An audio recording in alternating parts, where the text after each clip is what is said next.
Get strong.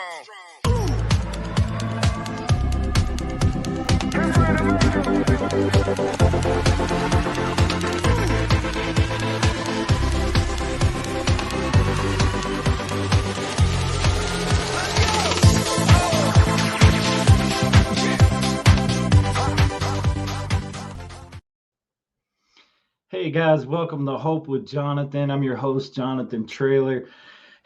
Guys, how you guys doing tonight on this beautiful Thursday? It's been a really great day today. I want to welcome everybody to our show. We have a very excellent show for you tonight. We have a warrior from all the way from my hometown. As you can see, I'm repping the shirt right here, Louisville, Kentucky, the Louisville Cardinals. I grew up watching the Louisville Cardinals. I was a huge fan, so got to rep the Cardinals tonight. But got a great guest, guys, a great warrior all the way from Louisville, Kentucky tonight, Mr. Alex Berrios Jr. Alex is in need of a donor. Alex is a family man. He's an advocate, and he's one of my friends. And I appreciate him tonight doing the show. Want to bring him on pretty quickly here.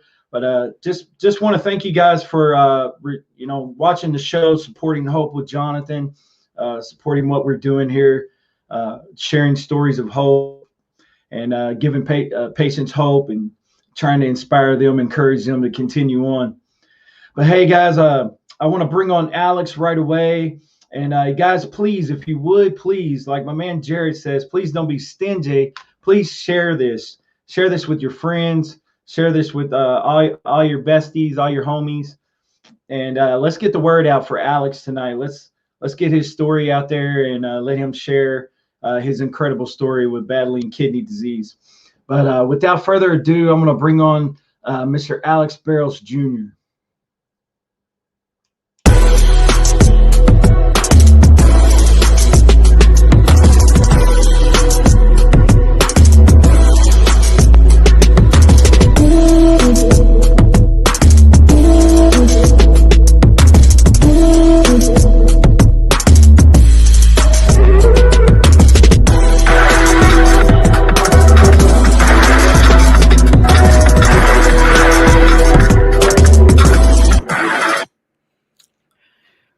Hey, Alex, welcome to Hope with Jonathan. I'm good. How are you? Thank you for inviting me to this show. I really appreciate it. It's great. I love to be able to kind of share my story and just kind of and be on a platform where we get a lot of folks who are going to watch it and listen to my story and just be an advocate. It's my passion. So I'm looking forward to sharing what I can. So thank you for having me. No problem at all, Alex. I really appreciate you taking the time to do the show with me tonight. Sure. It's an amazing opportunity for you to get to share your story with battling kidney disease. Why don't you tell everybody a little bit about yourself? Sure. So I'm a 41 years old man originally from Connecticut. Grew up, went to a Catholic school for most of my life. After high school and college, I decided to take a year and I moved out to Arizona for a year.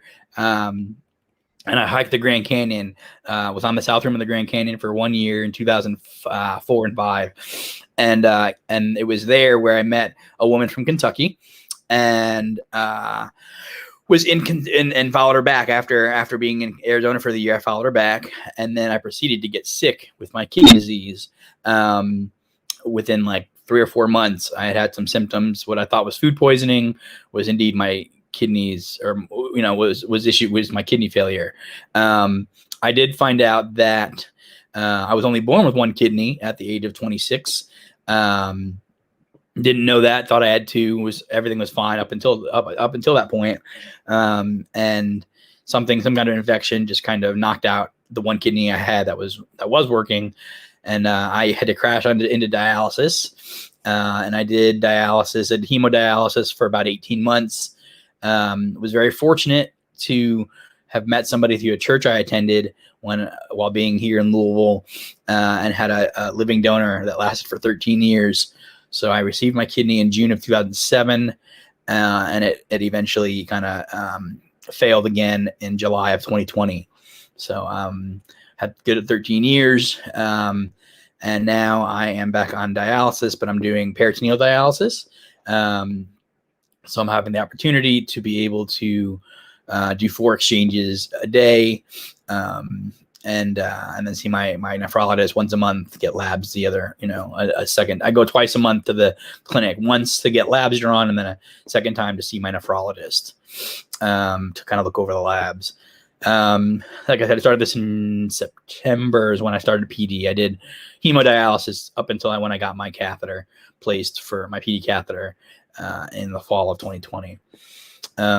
So yeah, I've been very active in the 13 years while I was a transplant recipient, being very trying to educate myself about kidney disease and why it is such a bad disease, and how it sneaks up on everybody. And it's not a disease that you can kind of find early about. As a lot of times the symptoms you have, you find that it's too late. It's either your blood pressure is too high or you have high sugars if you're diabetic.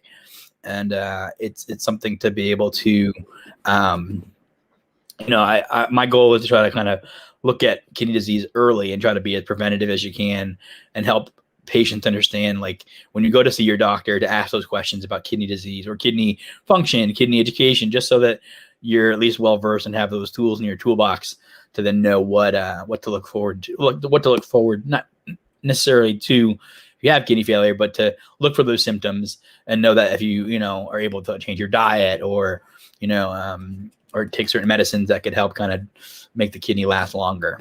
So yeah, that's kind of what my story is. Like I said, I've worked in different capacities within the kidney field. I've done volunteering for the National Kidney Foundation. I've been a lobbyist for the Kidney Advocacy Committee with the National Kidney Foundation, going to Washington, D.C. and lobbying to talk with local politicians and from my state about the importance of the Living Donor Protection Act, and asking for money for the NIH and looking for money for more research. I've been connected with doing some public speaking with different organizations or with some pharmaceutical companies, and having conversation about just sharing my story as to what it is to be a patient with kidney disease and how to better get it out there in the open. Because a lot of people, like, if you look at kidney disease, it seems to me that like cancer is a chronic condition, and people, when you hear the C word, people will throw money at it. People will, make people wear pink for Susan Komen, but there's not really anything like that for kidney disease. And so I'd like to be able to be part of a discussion that can kind of learn to kind of make it more streamlined. I mean, we've had a few, I can think of like Alonzo Mourning. I could think of George Lopez. I can think of, what is her name? The actress, is it Selena Gomez? I don't know. One actress recently. I think it was Selena, had a kidney transplant. So, all these folks are famous, and like they could be our spokesperson, or I would love to have them kind of get it out there and, look at ways to kind of educate and do PSAs about, kidney disease. So that's kind of my goal. Like I said, I'm currently working. I used to work for the University of Kentucky as a patient advocate for their transplant program. And I would travel all over the state and talk to different dialysis centers and their patients and their caregivers about what transplant was like, what to expect with transplant, the process of getting listed, helping them with that referral, answer any questions that the coordinator may not be able to answer right away, that I can kind of give them a quick answer or let the coordinator know, kind of be the liaison between the patient and the transplant center so that nothing gets dropped. The communication kind of stays, there's continuity in conversation. I currently now work for an organization. It's a small startup out of San Francisco in Silicon Valley called Cricket Health. And it's a program that's actually based in Texas and in California, where patients who have insurances of Blue Cross Blue Shield of California, Cigna, and Baylor Scott and White insurance, specifically for Texas. If you have insurance with those 3 carriers and you live in those states, there's generally a vendor, a program, which I help run, called Cricket Health. And it's specifically for kidney disease patients or patients who may be at risk for kidney disease. And so we have an algorithm that we look at, and we're able to call them up and say, hey, we have a program for you. It doesn't cost anything extra. It gives them education and get some early tools to kind of help them understand what to look for, what to look forward to. So they would reach out and talk with like a doctor, a nurse, a social worker, a pharmacist, and a dietitian. And so that's helpful, and it's a good way to be preventative and look at like the value-based programs that are out there. That's kind of what I've been doing. Like I said, I'm looking my kidney. I think, to go back to my story, my kidney failed in July, I think, just because of it had run its course. I mean, there was not anything. I don't remember what the nephrologist said, if it was just like mediated anti-rejection. I don't exactly remember. They gave me some IVIG and some plasmapheresis to see if they can extend it a little bit, but it didn't. It eventually, my GFR right now is at like a 7 right now. So, and my GFR and my creatinine is at like, God, what is my creatinine at now? Like, I can't remember the creatinine level off the top of my head, but yeah, my GFR is pretty low. And so the dialysis kind of keeps it going, and, hopefully I'll get a transplant, sooner than later. However that needs to happen, if it's through paired exchange or a deceased donor or somebody who I know, or just somebody who wants to, who would be willing to test. So yeah. I mean, it looks, I something I'll add later. And I mentioned, I haven't mentioned into my page yet, but I'm currently listed with the University of Kentucky in Lexington, Kentucky. And you can see that scroll on the bottom there. Also getting worked up to get listed with the University of Cincinnati in Ohio. That's the second closest clinic to me, transplant center, that are pulled from a different list, a different list. So for those who don't know, there's different regions of transplant centers. And so you can be in multiple lists around the region that they're not pulling from the same list. So, yep. Okay. Well, first of all, you have an amazing story, and I want to congratulate you for continuing in your advocacy, even though that you've lost a kidney. Unfortunately, you've stayed strong and continued in your advocacy, and I just think that's awesome. I think you need to be commended for that. I think it's a beautiful thing that you continue to do that, even though you could have said, I want to give up, I don't want to do it anymore, but you stayed in the game, and I want to commend you for that, Alex. I think that's amazing. Thank you very much. Yeah, I mean, I knew that it was a calling for me. I knew that like my kidney disease, I don't let it define me anymore, but I also want to be an advocate and be there for folks to help them understand that this disease is misunderstood, and if I can give them any words of wisdom or pieces of advice to make it easier for them in their life and their family. If it's one person I've been able to have that conversation with about the importance of, looking at what you're eating, or the importance of making sure you see your primary care doctor, and ask that question, I think it's important to do that. And so my goal is to continue to be that kind of squeaky wheel for folks and advocate and champion for those patients, in addition to myself, but to them too as well. Let me ask you this, as long as you don't mind, if it's too personal for you, just let me. But what caused your first kidney to fail? Yeah, that's okay. Yeah, my first kidney failed. I was born with one kidney, like I told you guys earlier. So I had some kind of autoimmune disorder. And so in the midst of my 13-year run with my transplanted kidney, I had one small acute episode of like an AKI, like an injury of some sort to the transplanted kidney. I'm not sure if it was like a reaction to something, but they did a biopsy probably in year 8 or 9 of the kidney transplant. And they did the biopsy and they said, oh, you have an autoimmune disorder called Iga Nephropathy. And I was like, what is that? So I Googled it, and it's a rare autoimmune disorder where basically our bodies create antibodies to help fight off infection. And sometimes those antibodies get misshapen when they're created in your body.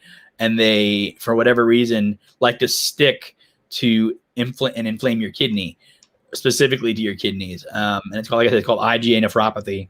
And it's definitely, it's getting more common. There are people who do have it. I mean, there's obviously polycystic kidney disease, and there's all the different ones out there, different diseases. But mine is called Iga Nephropathy. So they think that the native kidney, I had IgA. They couldn't confirm it. They just said that there was a lot of scoring on the native kidney. It just failed, and I crashed into this. Yeah. Okay. I interviewed a lady by the name of Judy Aiken from Hawaii. Judy's Okay. Journey Hawaii. That's her handle, and she has IgA as well. Hmm. And she's actually doing some special dieting that she's doing that's plant based to Yeah. help with her labs and stuff like that. And Right. so far she's been able to avert dialysis. Cool. But she said it is a rare sort of a rare autoimmune disease that people Mhm. get Right. IgA. Right. But I mean, you're like the second or maybe third person of all the patients. I mean, the most common one is chronic kidney disease from type 2 diabetes, hypertension, and then you Right. got people that have FSGS and Yeah. lupus. But Hmm. this one here, you're only like the third one I think out of all the people that I've talked to and interviewed that say Hmm. they have it. So, Yeah. uh, Rare. but Yeah. it's I think it's great though that you're informing people about it and talking about it. I think it's definitely something that needs to be brought up because probably as we continue in this with kidney disease, you're going to probably see a lot more people, especially with the way we eat as a country and our Yeah. foods and things like that. So So true. Very true. I yeah. I am also connected with a foundation called the IGA Foundation of America. They're based in New Mhm. Jersey. Uh-huh. They have a small like volunteer group, mighty group that if anybody is interested, wants to kind of connect with me, or I can email you later some of that information in their website and their director. But there's a Facebook page you can go to, and it's pretty solid. I mean, it's pretty. There's a lot of good information. They Yeah. do a lot of stuff with clinical trials as well, just to kind of help with because some folks with IGA can have it and it can lay dormant, and then it just kind of shows up. And then there's Yeah. those folks who have it, and then don't have to do that. Like it doesn't kill their kidneys, but it kills other parts of like it hurts Sure. parts of their body. So there's other Sure. stuff you have to kind of worry about. But kidneys are the main one. So you had to go back on dialysis. So you're not on hemo. You're doing PD at home, right? That's correct. Yep. Yeah. Why don't you talk to the people out there about what the process is and all of the things that you have to do home dialysis? Mm-hmm. Sure. Yeah. So with PD, peritoneal dialysis, it starts off with like getting a catheter inserted into your belly, and then putting it all the way into what they call the peritoneum cavity, which is like right below your bladder and where your kidney would be. And basically, I'm given a box of fluid, a dialysate fluid called it's called dialysate fluid, and it's a particular strength of like sugar water, basically. And you basically, it's like kind of like an IV of any kind of like medicine, right? You hang it onto the IV pole, and you're able to connect your tube to the bag, and then the bag drains all the way to empty into your belly. And then when it sits in your belly, it sits in your belly for anywhere up to 4.5 hours to 8 hours a day. And then you have to drain it, after a certain amount of period of time. And usually the fluid is like a clear urine looking thing, but it's not urine. It's can be clearish, like yellow tinge, but not cloudy. And that's supposed to help with the toxins and take the toxins out of the kidney that aren't working, that are helping kind of keep you, at bay. And so you do it every day. Whereas like with hemodialysis, you're doing only 3 times a day for 3.5 hours or whatever, 4 hours, and you're using needles and there's blood. There's no blood at all involved. It's all through the stomach or through the peritoneum cavity. There are some cons to PD and home dialysis in that, like, sometimes the fluid can be cold, so that it goes into your stomach and you just feel cold. Sometimes, if you have to be really, one of the biggest things with PD is you have to be very, very clean, and make sure that they give us a lot of these different fluids to help keep everything sterile and as clean as possible around like your site, like your catheter itself needs to be kind of wiped down with a particular fluid called alkavase. You use the alkavase and you use the Accept, the 2 different ones, and then one is for the site of where your catheter is, you clean that every day, cover it up. And then you do the site cleaning as well with the two of those liquids, or like kind of like, and then you do that, and then you just kind of connect yourself. You do, to connect yourself and get onto dialysis takes anywhere from, like, once I am connected, things are clean, it's about 35 minutes usually, and then you're sitting. That's including probably, like, once it's cleaned and once you're connected, it takes about a solid 35 minutes to get into your stomach. And then once it's in your stomach, you close up, you unhook the catheter from the IV pole where the fluid was, close it up, and then tape yourself up. You tape up the catheter back to your stomach, and then you wait for 3.5 or 4 hours or however long. And a lot of times with PD, people have different prescriptions. So, like, sometimes it could be 5 fills, sometimes it could be 4 fills, and sometimes it can be, you only need to do it for like 2 hours or 3 hours. It just depends on how much you end up. If you lose weight or gain weight, it depends on how much you need. And so I do, like I said, 4 hour. I do 4 bags, a bag each time at 2,500 mLs. And at the end of each shift, at the end of each time, like I usually do it at 8 a.m. I do it for 4 hours. So I do 8 a.m., 12 p.m., 4 p.m., and 8 p.m. And so, yeah, that's kind of what it is. It can be, there's definitely, some tough stuff with it, just because, like, I have to make sure. I have a dog and a cat, and I have a young 5-year-old kid. So I have to be careful with, like, making sure that the area that if they're going to come in, they can't come in while I'm connecting or disconnecting because of germs. And so, like, I can't have a fan on. I have to, like, make sure everything is as sterile as possible, because you can get infected. And so I actually had a bout of getting an infection back in February with my dialysis. I don't know how. I'm not sure if I skipped a day of not doing what they call the aseptic technique, but I ended up getting a bout of peritonitis. And usually with peritonitis, they caught it early enough, but they gave me a medicine that I found out I was allergic to, which was vancomycin. And the vancomycin basically opened up my body, and I almost went septic, and was, like, really sick and swollen. And, like, it was I was in the hospital for like 2.5, 3 weeks trying to figure out why that was the case. And so I remember that. I remember seeing you on Facebook saying you were in the hospital. Yep. So so they had to, like, just give me a bunch of different medicines. They gave me steroids, but then the steroids made my sugars go high. So I became, like, an automatic diabetic. So I had to check my sugars. And I'm not diabetic. It was just the way the steroids will up your sugars, apparently. So I had to go through that. And I have this syndrome called DRESS, which is a drug reaction. Let me see. I don't remember exactly what the E and the S stand for, but let me see if I can figure it out. But wait, as you know, I did home dialysis as well, but I did hemo, and I did 5 treatments a week, and it was a lot. There was a lot that entailed into it. I mean, you had to be sterile, you had to have all your supplies, you had to have room for all the supplies. I had boxes, like, in the hallway. I had them in the closet. I had them going down the side of the hall. I remember first delivery was like 72 boxes, I think, which was insane.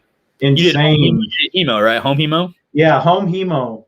Well, tell me, I'd love to know, what was that like, being able to stick? Did you stick yourself? Did you cannulate yourself, or did you have somebody do it for you? No, while we were going through the training, they developed buttonholes in my fistula. Okay. And my wife got trained on how to do the sticking with blunt needles. Okay. And let's just say it was an experience, because prior to this, my wife didn't have any experience really sticking people with needles. Sure, right. And so, but toward the end, before I got my transplant, believe it or not, we were having a lot of trouble with my venous. The arterial line would go in, but the venous line, I was having a lot of trouble. Interesting. And it started clotting. My fistula was, kind of acting up. And I made an appointment to go see the vascular surgeon. Yeah. And believe it or not, the day of my appointment, I had got a call the night before for transplant. And Wow. so, yeah, yeah. Man. So, I called them that morning and said, yeah, I won't be showing up for the appointment because I'm here for transplant. Nice. So, That's but awesome. yeah, it was kind of crazy, but yeah, home dialysis. I'll be honest with you, looking back, I would do home dialysis again before I ever went back in center. Sure. Just because of the able to do it on my own schedule. I was doing the hemodialysis 3 times a week, locked into Tuesday, Thursday, Saturday, and I lost my weekend really. Yeah. And so it became I felt locked in. I started feeling a little depressed from having to go to the center all the time. So I figured if I was going to do dialysis, I had to do it. I would do it on my terms, and that's home dialysis kind of gives you that liberty. It does. I was always wondering though, like with how when you did your treatments, you did 5 a week, so you only had one. Okay. Yeah. That's not 5 so bad. 5 a week, 2.5 to 3 hour treatments versus 4 to 4.5 hour treatments every 3 days. And the great thing was the toxins weren't really getting to build up in my body, nor was the fluid. Because I was able to get treatment, and I knew that every night I was going to get a treatment, so I didn't have to watch as much fluid. I could drink a little bit extra. I could sneak a slice of pizza if I wanted to, but go too high. Exactly. But I had to be careful. Still, I had to really, it turned into a game, really. You just really had to play the game. You had to play it smart. True, man. No, so true. Interesting. Yeah, I would always wonder if I'd picked home hemo versus PD, because with home heme with PD, it is every day, but it's within a day, it's 4 times a day, so it's a lot of stopping and going. Whereas it sounds like in your case, you did it for 2.5 or 3 hours, maybe every day, but you only did it once. In that whole day, and that was it. But I usually did it at nighttime when we was like watching TV and maybe like watch a movie or something. It's time to hook up. There's a lot that goes into it, though. I mean, you got to prep your machine. You got to be sterile. You got to get yourself prepared. Hang in the bags. I was on, I think, 4 dialysate bags. Okay. So they were pretty heavy. So I lifted all those, and I would, cut open the boxes and get out the dialysate for the next treatment and all that. A lot of it has to do with your prep work. Yes, most definitely. I would agree. Same with PD. PD is the same thing. Like I try to be as mindful as I can to set myself up for the next 4 hours. Like after it's definitely something that I could probably be doing better at. I'm not gonna lie, to prep better the second time when I'm doing it, but it'll improve. But so Alex is in Louisville, Kentucky, and so there in Louisville, is there a lot of resources for kidney patients, people that are in need of a donor? Is there, organizations or groups or? Mm-hmm. There, we have obviously a chapter of the National Kidney Foundation in Kentucky. We have a Louisville office. It's a small but mighty group of 3 individuals, I want to say, that I think would be advantageous in helping with living donation, helping with just education in general. I would recommend, if you're in the Kentucky area and Louisville area, to look them up. A big one that's really huge, and I'm sure you've heard of them, it's called the Mulligan's Living Donor program with what's her name, with Leanne Saylor. They're a great group. They're definitely growing, and Leanne really is a spitfire, great, where they really will advocate for folks, and doesn't matter where you live, wants to make it bigger than it is. It's based in Louisville, but will help somebody get a kidney if they live in Nebraska, or will be an advocate for them as best they can. And she really works with all the transplant centers locally, and is like, hey, I want to get so and so transplanted. What can I do as an advocate? So she's really amazing, I'm a member. I'm a member of that group as well, and I'm familiar with Leanne, and she does a lot. As a matter of fact, I seen her with some pictures at the Kentucky Derby. Mm-hmm. Yeah, Yep.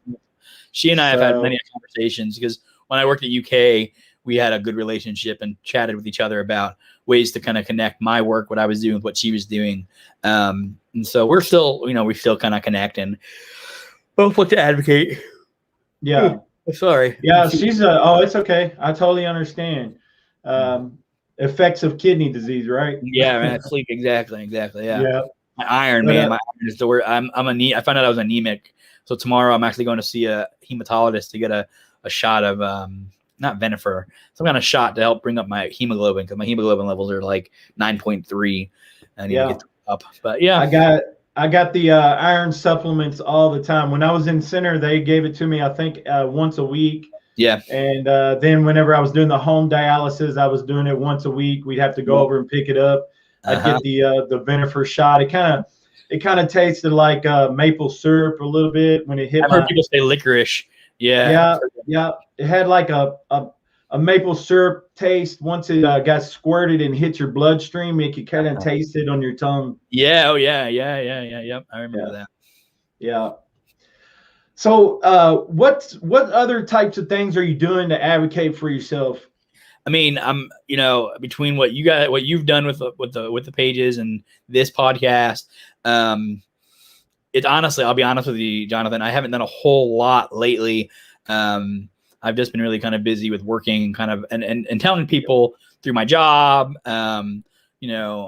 if I go to like with COVID and stuff, I haven't had a lot of socialization with talking to people in person. So when I've had the chance to have conversation with people in person, masking up, of course, I don't always want to start off my conversation with kidney. And I find that sometimes I do that a lot, and it's the best you got to do. Maybe eventually, somebody will answer and maybe test, but generally speaking, like I'll bring it up a little bit, depending on the group, the audience I'm talking to, or if it's like I went to like my son had a shindig at his school last week, and I was talking to some parents, but I didn't talk to them specifically about my situation, just because it was more for him and more just kind of talking about like, oh gosh, it's good to be back and in person a little bit, and COVID is so hard, so I didn't want to. It was not the right time to talk about, hey, I need a kidney. But I think that it did open the door for me to maybe look at possibly doing that. Same with my church. Like I've talked with them about opportunities to kind of have like a sit down or an impromptu, just 30-minute conversation about getting tested and seeing what that could look like. Like I said, I've told people, like I told you on the phone earlier when you and I spoke, like just the fact that you're willing to try, is more than enough for me. Like, I don't feel like you need to like if you test and you match, oh my God, that's obviously amazing. But the fact that you're going to willingly go to your doctor, get some blood work done and be specifically for me, and it doesn't work, that's okay. But you at least tried it. So, between my church family, my son's school, I haven't really, I have a 10-year-old daughter with my ex-wife. And so I haven't had the chance to really have that great relationship, that kind of conversation with talking with my daughter about she knows I have kidney disease, but like she's 10. So I don't want to like burden her with feeling like she needs to like talk to people on my behalf. Be like, you need, a kidney, and my daddy needs a kidney. I'm not going to ask her to do that, obviously. So yeah, I've had in the past, I had a billboard up in the city that I gotten from, I was involved with CODA, the Organ Procurement Organization. Are you familiar with CODA at all, Jonathan? Yes, I am. Yeah. They did a little like marketing campaign, and it was called Save Lives, Y'all. And like around the city of Louisville, I had two billboards up for like 6 months. One over by the Interpass where the Waterston and what's that name of that? Gilmore Lane, over on Preston Highway and Gilmore Lane area, right by that. Yeah, over there. Yeah. And one off of Dixie. I forget where in Dixie. But yeah, there's two boards. Yeah. So I had two billboards that was kind of cool. I had some friends be like, "Oh, it's so cool that you're there." Yeah. So I don't know if they're now done. I mean, this all happened right before COVID. So they were on on these billboards for longer than they were supposed to be. They were only supposed to be for like a month, and then once COVID hit, like nobody really like moved it. Like for a long time, it stayed up like until somebody decided to change the billboard. Yeah. Once the person had passed that ended up donating to me. God rest their soul, and God bless my donor family. That they even thought of me to send that kidney to me. They direct donated to me. Okay. All the way from Kentucky. So once they realized that he was going to pass and everything, CODA got involved and made sure that his wishes were carried out and all that, and because he was signed the back of his driver's license as a registered donor. Yeah, good. Cool. So anyway, so I'm familiar with CODA. They got my kidney on the plane and all that stuff, and that's cool. And got it flown all the way down to San Antonio, Texas. Well, how did it come from Kentucky? Did you know, did you know the person who passed away? Like, how were they able to know? Like, you knew? Did you? Oh, okay. Yeah, he was a friend. Our families had went to church together, grew up together. Okay. We've known each other for a long time, and because of my post, I believe on social media, the family was friends with me, and they knew I needed a kidney. Sure. They knew my situation, and he passed away, unfortunately, sadly. And they called me though, and they said, "Hey, we've met as a family, and we would like to donate you his kidney." And I was just like, man, I was totally blown away. Like, I bet. At first I was upset, because I was like, man, this person I know is going to pass, and I think it's very sad. But at the same time, I was in a desperate situation. I'd call my mentor. He's like, "Jonathan, you need to take this kidney. This is your chance, Yeah. This is your chance. Somebody's going to get it, somebody's going to get it. So you better go ahead and take it." With me being O blood type, I was like, well, yeah, I better take it because, the wait time down here in San Antonio is 6 to 8 years. So wow, a lot longer. Yeah, it's about 4 to 6. It's changed. I think it's like 3 to 5 in Kentucky right now, I think is what it is. Yeah. But they're talking about with the allocation of the kidneys that it might change to longer, which is not good for Kentucky. Yeah, that's something that needs to be resolved for sure. But the one thing I got to think of, and since it's a National Donate Month, and we're recognizing it in the month of April here, right here toward the end. But I want to say, to my donor family that I just so grateful that they thought of me. I mean, they easily could have just said, you know what, he's passing. Even though he's a donor, they could have just let his organs go anywhere. Right. But they specifically thought of me, and man, I mean, you can only imagine how grateful I am in my heart. I know, man. No, totally. I can't. Yeah. Did everything? I mean, obviously we've had it now for what, 2 years? Is it going to be a year, 2 years for you? And when? No, actually 9 months. I'm going on 9 months. Yeah, I got it last year in August. Got it. I knew it was August. I wasn't sure. Okay, gotcha. Yeah. But we want to get you there. And guys, if you've been listening to this interview, you want more information, you can hit Alex Berrios at a kidney for Alex Berrios Jr. Over on Facebook. He's got a page there with all of his information listed. He's listed at UK Healthcare in Lexington, Kentucky. The phone number is there below scrolling. Alex is a blood type B, but which means he can also accept an O kidney. And also, we want to recognize the Parent Exchange program as well. That particular program accepts any blood type. So if you're interested at all, you can reach out to Alex Berrios Jr. on Facebook, and also his kidney page there, a kidney for Alex Berrios Jr. Alex, again, man, I really appreciate you. It's always a pleasure to talk with you. Definitely.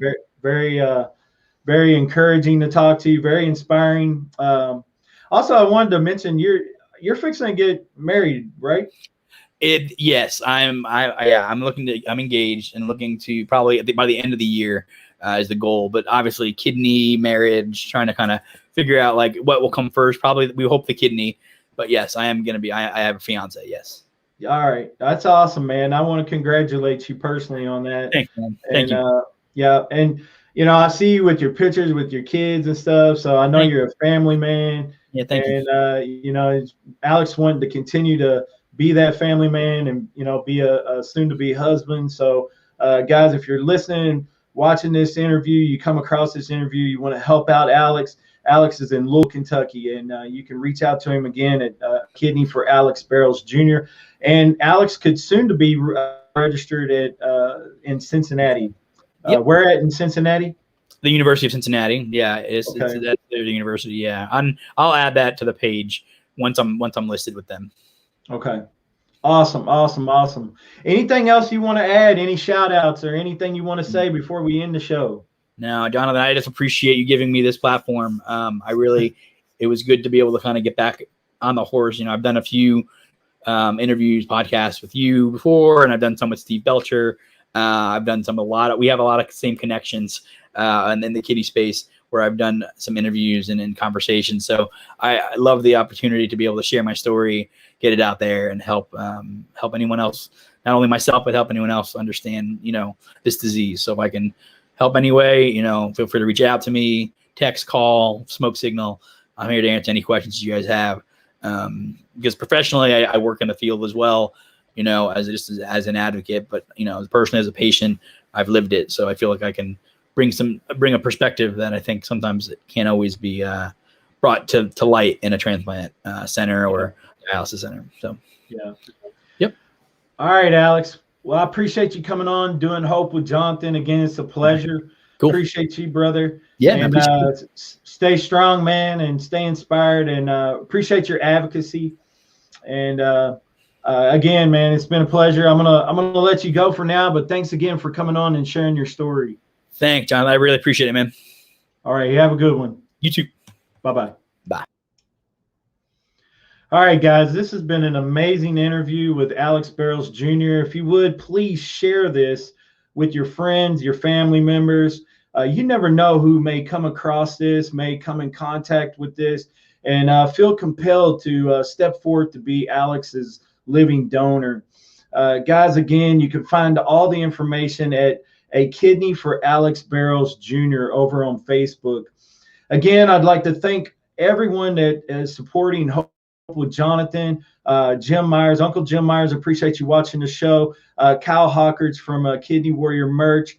Also, I want to give a personal thanks to everyone that has shared this. Again, everyone that's supporting what I'm doing with Hope with Jonathan. Again, guys, appreciate you. Want you to take care of yourself out there. Stay safe, and remember to take care of your kidneys. God bless you.